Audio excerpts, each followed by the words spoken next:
Kaixo eta ongi etorriak izan gure kanalera. Oraingo honetan, 2019ko ekainean US azterketan, matematika 2ko azterketan, geometria analitikoaren atalean agertutako ariketa bat ebatziko dugu. Eta ariketak esaten digu, ematen dizkigu 3 puntu eta galdetzen digute ia lerrokatuta dauden 3 puntu hauek. Baiezkoa baldin bada erantzuna, 3 puntu horietatik pasatzen den edo igarotzen den zuzena kalkulatzea eskatzen digute. Eta erantzuna ezezkoa izanez gero, planoaren 3 puntu horiek hartz barneratzen dituen planoaren ekuazioa kalkulatzeko eskatzen digute. Beraz, lehenengo idatziko genuke A, B eta C puntua horiek zeintzuk diren, eta eraikiko genituzke bi vektore. Gutxienez, zuzen bat eraikitzeko beharko genuke puntu bat eta vektore bat, ez? Eta plano bat eraikitzeko beharko genuke 3 puntu edo puntu bat eta bi vektore. Orduan, eraikiko genuke A, B vektorea. A puntutik B puntura existitzen den edo mugitzen den vektorea. Hori lortzeko B vektorearen koordenatuak ken A vektorearen koordenatuak egingo du. Bat, ken 0, bat ken 0, bat eta bat ken bat 0. A vektorea, bat 0. AC vektorea, normalean eraikiko ditugu bi vektore puntu berdinetik abiatuz. Atik bera eta atik zera. AC vektorea era berdinean, modu berdinean kalkulatuko dugu kengetaren bidez.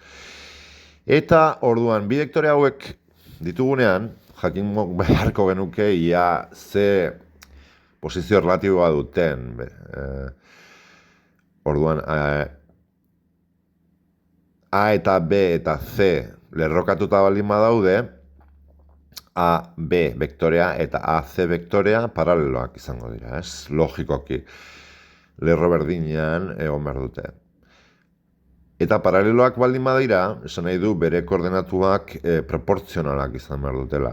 Beraz, A, B vektorearen isa osagaia, zati AC vektorearen isa osagaia, idatziko genuke, izan beharko luke A, B vektorearen I osagaia, zati AC vektorearen I osagaiaren berdina, eta kasu honetan bada. Baina, hirugarren koordenatua Z-ari dagokiona, 0 zati bat edukiko genuke. AB vektorearena 0 eta AC vektorearena bat. 0 zati bat 0 da, eta ez da minus baten berdina. Ze beste bi osagaiak, isa eta irenak, zatitzerakoan eman digu minus bat. Orduan ez da betetzen berdintza, beraz A, B eta AC vektoreak ez dira paraleloak izango. Ez badira paraleloak, 3 puntu hauek ez daude lerrokatuta. Orduan ezin dugu zuzen bat eraiki, 3 puntu hauetatik igarotzen dena. Beraz, bigarren aukerara mugitu beharko genuke, eta bigarren aukera hori da plano bat eraikitzea. 3 puntu, edozein 3 puntu hartuta, plano bat beti eraiki dezakegu. Orduan, lehenengo puntua A puntua hartuko dugu, AB vektorea hartuko dugu eta AC vektorea hartuko dugu. Eta lehenengo lerroan, isa ken 0, I ken 0 eta Z ken bat idatziko genuke, hau vektore, benetan vektore generiko bat da. Eta vektore generiko bezala isa, I eta Z-ren funtziopean egongo litzateke. Gero AB vektorea zuzenean idatziko genuke, bigarren lerroan, eta hirugarrenean AC vektorea, ez? Orduan, determinante honen balioa 0 baldin bada, 3 vektore hauek plano bat osatuko dute. Ez, beraiek sortzen duten irudi tridimentsionalaren volumena 0 da. Osea, paralelepipedo bat da, baina laua, kasu honetan plano bat, ez?